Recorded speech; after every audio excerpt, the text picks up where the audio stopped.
Yes, you may.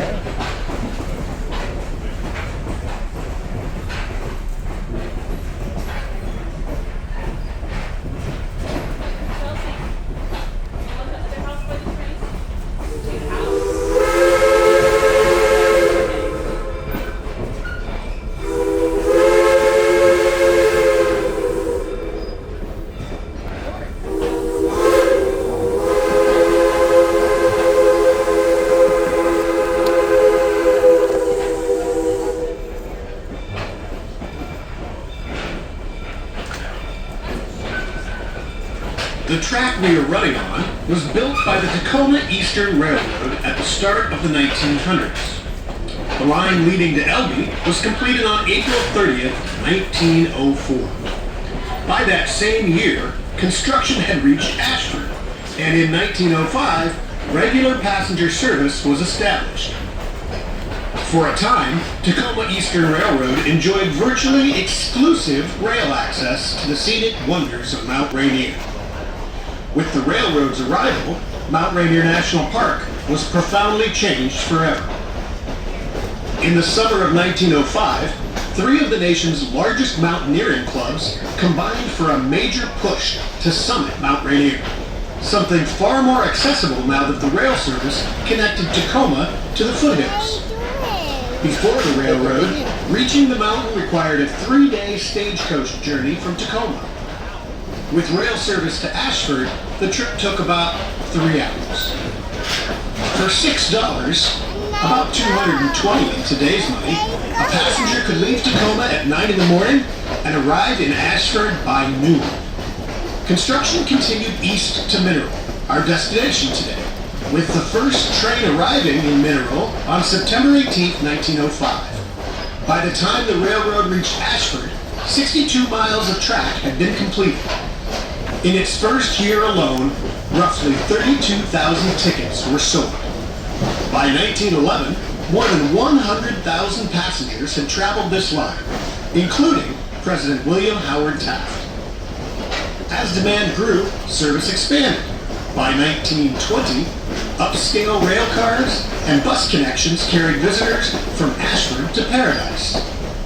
Routes extended towards Seattle, and by 1924, it was possible to take a full-day trip from Seattle to Paradise and return home that very evening.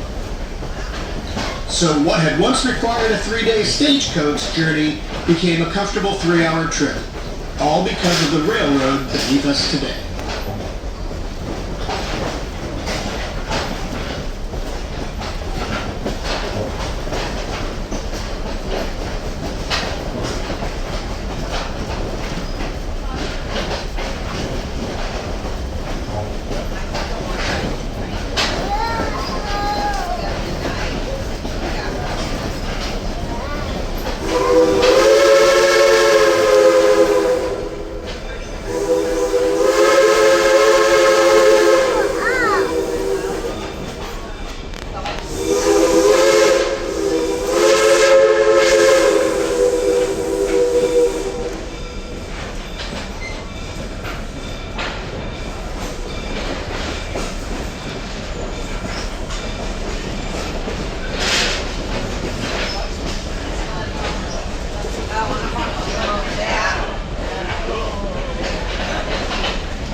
We are now approaching a section of railroad known as Park Junction.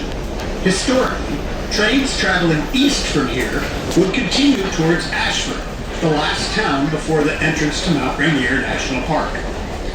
The track to your left follows that original alignment toward Ashford, and ultimately toward the park itself, which is how this location earned the name Park Junction.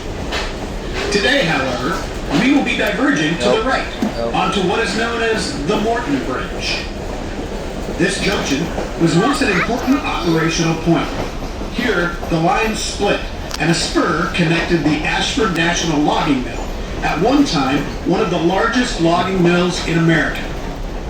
Traffic moving between the mill and the main line would have passed directly through this junction. As we continue down the main line, we will cross the National Park Highway and soon approach a bridge spanning the Nisqually River. It's worth remembering that the segment of railroad you are riding on today was not originally built for sightseeing. It was built to haul timber.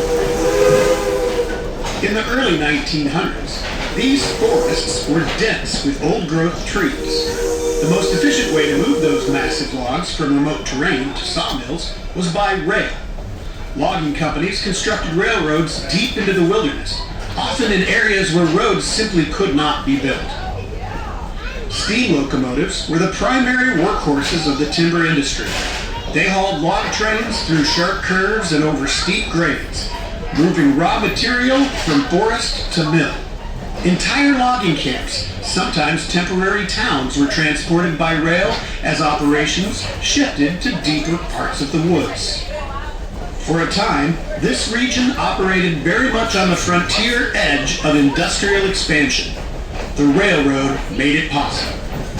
Today, while the purpose of the line has changed, the alignment and infrastructure still reflect that original mission, moving heavy loads through challenging terrain.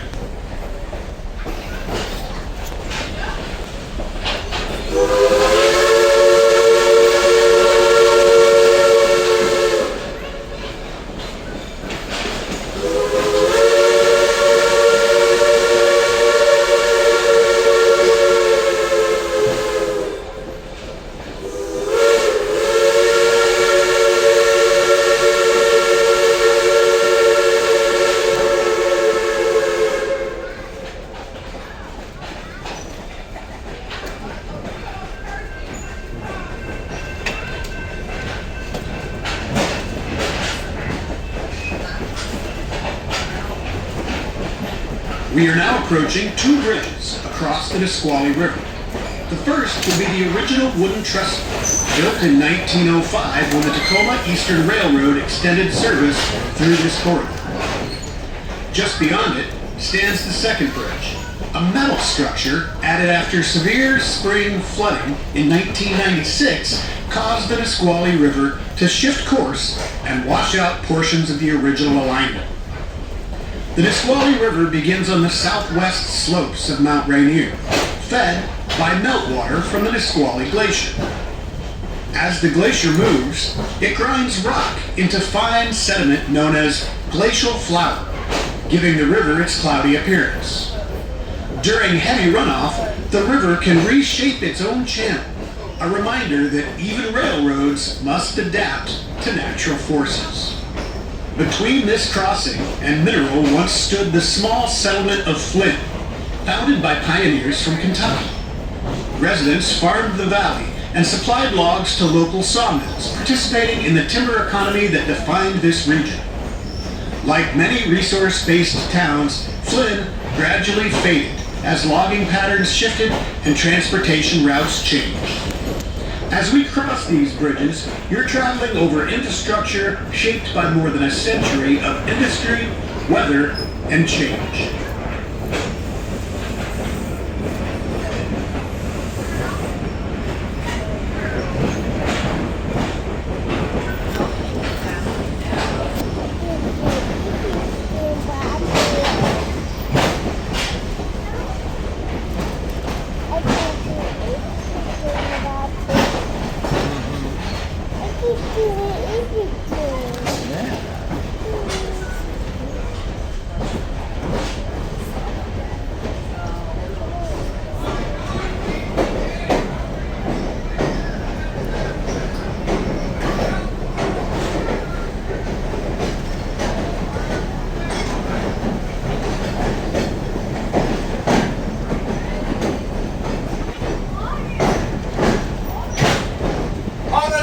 Hazy day. Mount Rainier is right there, dead center of the river. It'll be out tomorrow when you guys aren't here, so you need to buy tickets all over again and come back, alrighty?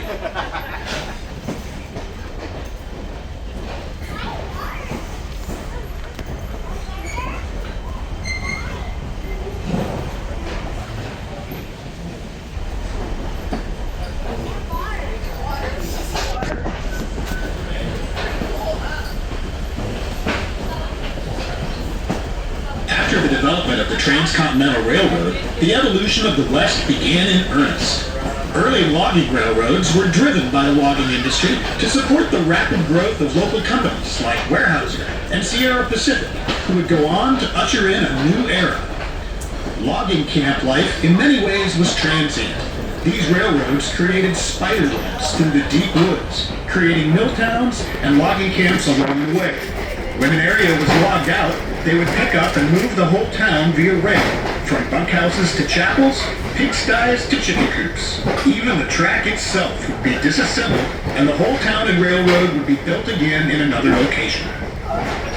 We are traveling through what was once one of the most rugged and dangerous workplaces in America, the early 1900s logging camps of the Pacific Northwest. Back then, these forests were dense, towering, and untouched. Getting timber out of them required more than just strength. It took coordination, courage, and constant risk. The work began with the fathers, using long cross-cut saws, often over 6 feet in length. 2 men would work in rhythm to bring down massive trees. A single mistake in direction or timing could send a tree crashing the wrong way with deadly consequences. Once the tree was down, the buckers followed, cutting it into transportable lengths. Then came the choke setters, who wrapped heavy steel cables called chokers around the logs. These cables were attached to steam-powered winches known as donkey engines, which dragged the logs through the forest to the rail line. One of the most dangerous jobs belonged to the high climbers. These men scaled tall trees, sometimes over 200 feet high, using only spikes and rope. At the top, they rigged cables and pulleys that allowed logs to be lifted and moved more efficiently. A fall from that height was almost always fatal. Finally, the logs reached the railroad, like the one you're riding now, where crews loaded them onto specialized rail cars for transport to mills. The dangers were constant: falling trees, snapping cables, runaway logs, and harsh weather. Injuries were common, and safety standards were minimal by today's standards. Even under the best conditions, the working day was from sunup to sundown. Workers got about 20 minutes to eat their meals and consumed on average about 10,000 calories per day. Despite the risks, these workers helped build the towns, industries, and infrastructure that is the Pacific Northwest today. As you look out at these forests, imagine the sound of saws, the hiss of steam engines, and the sheer effort it took to move these giants, one log at a time.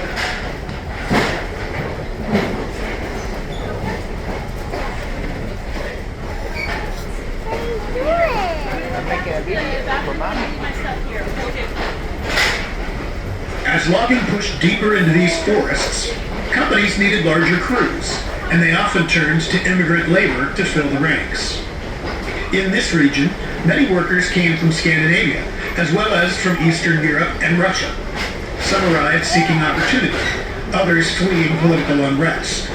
Many spoke little or no English, but in the woods, skill and endurance mattered more than words. There was also a significant Japanese workforce here. Japanese laborers were highly valued for their discipline and reliability, and many crews depend on them. But unlike some Scandinavian workers who began to organize and speak out, Japanese workers were far less likely to join the growing labor and union movements of the time. Life in the camps varied widely. Some were strict and orderly, dry camps with rules and routines, families and schoolhouses. Others were rougher, with a more rowdy frontier atmosphere. Women worked support roles at camps and were referred to as flunkies. Camps employing East Asian immigrants often had loggers' wives in camp to cook culturally appropriate food. And camps were known to advertise their menus widely to attract and retain employees. The Great Depression was the first death knell to the logging industry as building booms halted. With the onset of World War II, scores of young men were enlisted, Japanese workers were interred, and production shifted to supplying the troops. After the war, diesel technology accelerated the changes in how logging was done, with tools like tractors, chainsaws, and skidders replacing steam donkeys, cable yarding, and motive power. Eventually, loggers could live in one location and drive to logging operations instead of living in a camp on site. One of our steam engines, the Paulson 70, worked on the Rainier Logging Company line until it was retired in 1962. The last known logging camp in the region operated steam until 1967 and closed soon after.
Attention photographers, have your cameras ready. We're coming up to a section of the railroad called the S-curves, which offers some great views of our locomotive and historic passenger equipment. First on the right side of the train, and then on the left side.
didn't even notice that it went all the way down. And I all of a sudden was trying to take a picture with that NASCAR.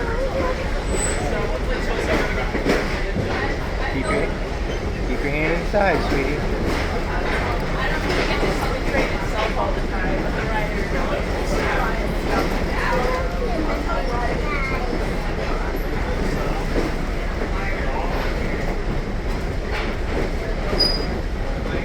Crazy to think this was the highest time mode of transportation. Right.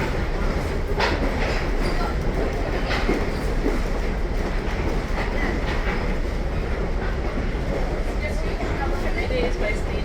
But Daddy.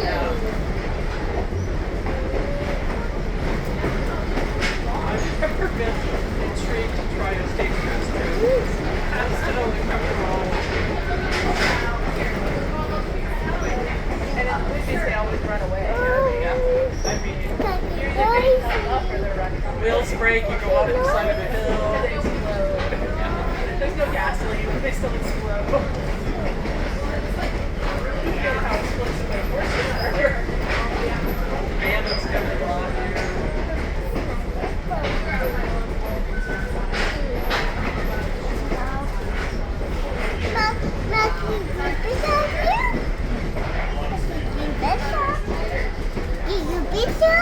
Not right now, sweetheart.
Alrighty, you guys, here in a second, we're going to be coming to a stop. You guys, you're staying on the train. I got to get off the train because I got to disconnect the engine, run it down that track right there, and hook it up on the back end of the train for our run back to town. So this side. Come on. Understood. This side's got a good opportunity for pictures and videos of the steam engine hauling you today. It's also a good opportunity to get up, use the restroom, check out the gift shop. I should be sat until 11:45. Welcome to Mineral, Washington. All right? While we will not be deboarding the train today, know that Mount Rainier Scenic Railroad is actively working to reopen the museum here at the Mineral Yard and expand our event facilities so that future excursions can enjoy all this historic location has to offer. As we begin the runaround for our return journey, we'll share a little more about our train consist and the history of the town of Mineral. The locomotive pulling your train today is Polson Logging Company's number 7, a 282 Mikado steam engine. Built by Baldwin Locomotive Works in Philadelphia in 1922 for the Polson Logging Company in Hoquiam, Washington for hauling heavy log trains. The locomotive became part of the Rainier logging railroad system in 1945. Continuing in service until the end of steam operations in the early 1960s. After retirement, number 70 was preserved by rail fan and collector Maynard Lang, before later operating in Snoqualmie as part of Washington's growing railroad preservation movement. The locomotive has been a mainstay of Mount Rainier Scenic Railroad operations for over a decade. Today, the locomotive is maintained by dedicated Mount Rainier Scenic Railroad technicians who fabricate and machine all repair and replacement parts manually. Mineral began attracting settlers in the 1890s, with the Fritz family arriving as early as 1891. The town formed along Mineral Lake, named for the ruby-colored arsenic veins discovered nearby. In 1892, reports of silver sparked a brief rush and the creation of settlements like Mineral City and Contact City. When the silver failed to materialize, enthusiasm faded. Floods in 1902 erased much of what remained. Arsenic mining followed around 1900, and in 1905, the arrival of the Tacoma Eastern Railroad connected mineral to regional markets. Timber soon became the foundation of the local economy. In 1907, a large sawmill employing around 200 workers was built here. By the 1920s, Mineral was thriving, with a population nearing 1,600 residents, along with stores, hotels, and entertainment venues. As timber operations expanded, companies built railroads deeper into the forest. One of the most significant was the West Fork Timber Company, founded around 1910 by L.T. Murray Sr. The company controlled approximately 38,000 acres of timberland and constructed temporary logging railroads that followed the trees as harvesting advanced. West Fork relied on geared steam locomotives, including shays and Heislers, built for sharp curves, rough track, and heavy loads. In 1943, the company sold its holdings to St. Regis Paper Company. Mineral's decline began after World War I. A coal mine fire in 1920 and the burning of the town's major mill in 1922 reduced employment. Logging continued at smaller scales into the mid-1970s, but by 1975 the town's commercial boom had largely ended. In 1980, Tom Murray Jr., grandson of West Fork's founder, began preserving steam logging locomotives on this surviving stretch of the former Tacoma Eastern Railway. Today, the Mount Rainier Scenic Railroad and Western Forest Industries Museum preserve that legacy. The locomotives here are authentic logging era machines that once hauled timber through the forests like these. Mineral holds a place in American folklore as well. In 1947, pilot Kenneth Arnold reported seeing unusual objects near Mount Rainier, an event widely credited with launching modern UFO lore. From mining speculation to timber empire, and industrial railroad to preservation railway, Mineral's story reflects the broader history of the Pacific Northwest, and today these rails carry that history forward.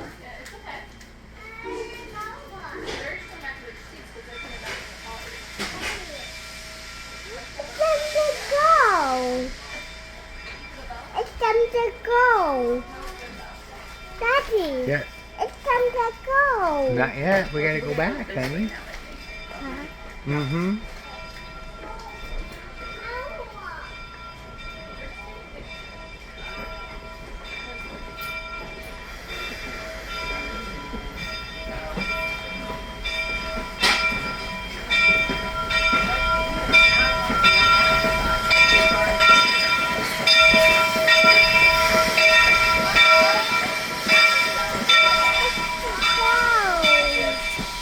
Locomotive.